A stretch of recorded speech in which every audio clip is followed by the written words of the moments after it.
नमस्कार, एमपी समाचार प्रेस में आपका स्वागत है। मैं हूं आपके साथ आयुषी शर्मा। आइए नजर डालते हैं आज की ताजा खबरों पर। मिली जानकारी के अनुसार कलेक्टर कार्यालय पे मंगलवार को बड़ी संख्या में शहर के सटीक ग्रामीण इलाकों के किसान पहुंचे हैं और जमकर प्रदर्शन भी किया। कलेक्टर मनीष सिंह को किसान संगठन के लोगों ने ज्ञापन के माध्यम से कहा कि पश्चिम रिंग रोड और इकोनॉमी कॉरिडोर के निर्माण को लेकर सैकड़ों की किसानों की भूमि अधिग्रहण की जा रही है और किसानों को प्रशासन ने बिना किसी मुआवजे के बात किए बिना उन्हें नोटिस भेज दिया है। ज्ञापन के माध्यम से किसानों ने कहा कि मामले में इंदौर पीतमपुर इकोनॉमी कॉरिडोर की योजना में सम्मिलित ग्राम नैनोद, ब्रजलाल, नवांदा पंत, सिंधोरा, सिंदूरी, रंगवास, मोकला आदि गांव की जमीन आरक्षण मध्य प्रदेश निवेश क्षेत्र विकास और प्रबंध के संबंधित अधिनियम की धारा के प्रावधान के अंतर्गत की जा रही है, जिसे कि निरस्त करने के लिए उन्हें मोर्चा खोला है। इस मामले में कलेक्टर मनीष सिंह ने किसानों से ज्ञापन लिया और किसानों को इस मामले का निराकरण करने का आश्वासन भी दिया।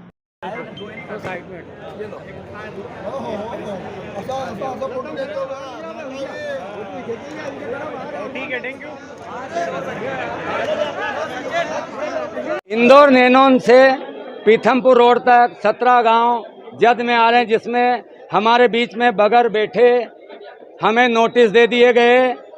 कलेक्टर साहब और सब अधिकारी बोलते हैं, राजनीतिक पार्टी वाले बोलते हैं कि हम किसानों के बीच में बैठकर पहले बताएंगे उसके बाद लेंगे, लेकिन बाले नोटिस भी दे दिए जाते हैं और ऊपर से हमको समझाने भी आते हैं। तो आज कलेक्टर साहब से मांग करने आए थे कि ये योजना को जितनी जल्द हो निरस्त करी जाए। हमारे गांव की ज़मीन केट से ले जाकर रोडों में, रेलवे में 7 बार जा चुकी है और पीथमपुर में बहुत एक्सेस ज़मीन पड़ी हुई है। इस योजना को लाना हो तो वहाँ पर लाइए, जिसमें किसानों की पहले से ज़मीन गांव के गांव उजाड़ दिए गए हैं। सुपर कॉरिडोर में आज तक प्लाट नहीं दिए गए हैं। कलेक्टर साहब ने बोला है कि सब गांव में 2-2 जने की कमेटी बना लो, जबकि ये बात पहले भी बोली जा सकती थी। हम आज उनको विघ्न हरण का रूप देकर हम यहाँ आए, उनसे निवेदन करा शांतिपूर्ण। आपने देखा होगा पूरे इंदौर जिले में आते इतना शांतिपूर्ण किसान या कोई भी नहीं आए। कलेक्टर साहब ने 2-2 की कमेटी बनाने का और फिर बोला 21 आएगा और समझाएगा, लेकिन कुछ भी समझाओ, हमको ज़मीन नहीं देना, सिरे से खारिज करना, नहीं देना।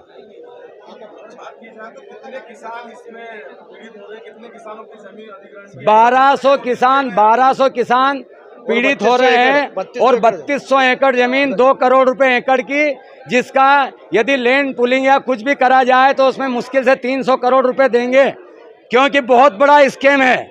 1000 रुपए वाली कॉलोनी में 5000 के भाव, राजस्व का कितनी हानि। जिस गांव में 1 करोड़ रुपए बीघे की जमीन, वहां पर 10,000 रुपए भी गाइडलाइन नहीं है।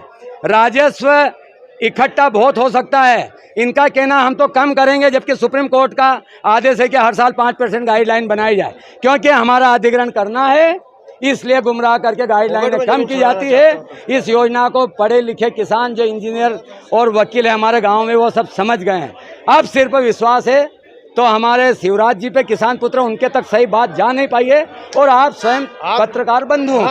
आपके ऊपर ज्यादा डिपेंड।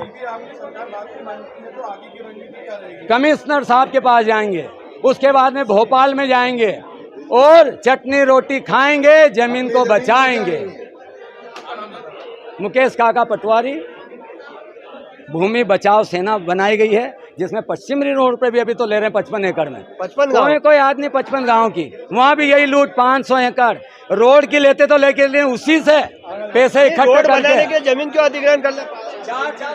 ये आज जो डेलीगेशन मिला था, ये इकोनॉमिक कॉरिडोर को लेके दूसरा डेलीगेशन है। ये इसके पहले भी उषा ठाकुर मैडम के नेतृत्व में मनोज पटेल जी थे, उसमें मधु वर्मा जी थे, जीतू जिराती जी थे, इनको भी डेलीगेशन एक मिला था।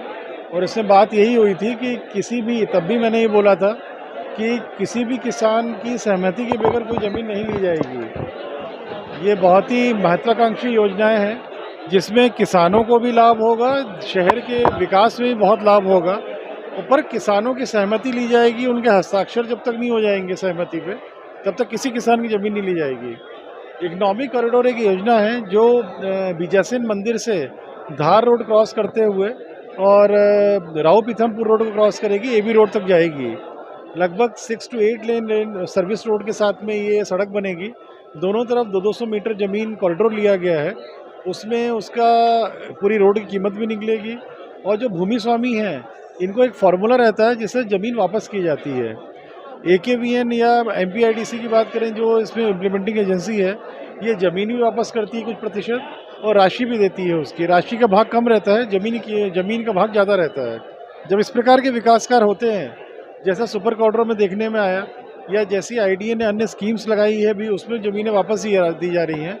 जो पूर्वत पहले किसान की ज़मीन की कीमत रहती है और जब उसको वापस कुछ प्रतिशत ज़मीन मिलती है, 50% हो, 40% हो, 55% हो, उसकी कीमत पुरानी जो पूरी ज़मीन किसान की रहती है उससे कई गुना अधिक रहती है। तो कहीं ना कहीं इसमें लाभ हर जगह देखने में आया है कि ज़मीनों का जो किसानों ने दिया, सहमति दी, उसमें कई गुना लाभ किसानों को हुआ है। इसलिए मुझे भरोसा है कि जितने भी लोग आए थे, आज भी डेलीगेशन आया था, आज के डेलीगेशन के संबंध में जीतू पटवारी जी जो माननीय विधायक जी हैं, उनसे मेरी बात भी हुई थी और उनको उनके रिलेटिव भी थे इसमें, उनसे भी बात हुई थी। और उससे मेनली उनका यही कहना था कि इसमें चर्चा कर ली जाए एक बार लोगों से और लोगों को संतुष्ट किया जाए, बिना उनकी सहमति के संतुष्टि के न लिया जाए। वही मैंने भी कमिट किया है, बिना इसके MPIDC कार्य नहीं करेगा। हम लोग का भी की रोल रहता है, हम लोग भी पूरा इसमें किसानों से मिलेंगे। मैं भी अभी नवरात्रि गणेश जी की स्थापना का जब पूरा हो जाएगा विधान, ये इसके उपरांत 10 दिन के बाद मैं भी मौके पे जाऊंगा और किसानों से चर्चा भी करेंगे हम लोग।